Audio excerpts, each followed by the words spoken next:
मराठी व्याकरण प्रश्न पहिला. कर्णाने धनुष्यबाण उचलताच सर्वांच्या भुवया उंचावल्या या वाक्यातील क्रियापदाचा प्रकार कोणता? योग्य उत्तर पर्याय क्रमांक 3 साधित क्रियापद. वाक्यातील उंचावल्या हे क्रियापद उंच या विशेषणापासून बनले आहे. प्रश्न दुसरा. खालीलपैकी सकर्मक भावेप्रयोग असलेले वाक्य कोणते? योग्य उत्तर पर्याय क्रमांक 4 वाघाने हरणाला मारले. या वाक्यात वाघ या कर्त्याला आणि हरिण या कर्माला विभक्तीचे प्रत्यय आहेत. प्रश्न तिसरा. विनोदने कोणाला सांगितले होते? या वाक्यात असणाऱ्या सर्वनामाचा प्रकार कोणता? योग्य उत्तर पर्याय क्रमांक 1 प्रश्नार्थक.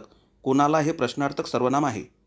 प्रश्न चौथा. दिलेल्या पर्यायांपैकी वेगळा शब्द कोणता ते ओळखा. योग्य उत्तर पर्याय क्रमांक 2 दारा. दारा म्हणजे पत्नी. इतर पर्यायातील शब्द एकाच अर्थाचे आहेत. प्रश्न पाचवा. भाषा या शब्दाचे योग्य अनेकवचन खालीलपैकी कोणते? योग्य उत्तर पर्याय क्रमांक 4 भाषा. प्रश्न आवडल्यास लाईक करा, शेअर करा, सबस्क्राईब करा. धन्यवाद.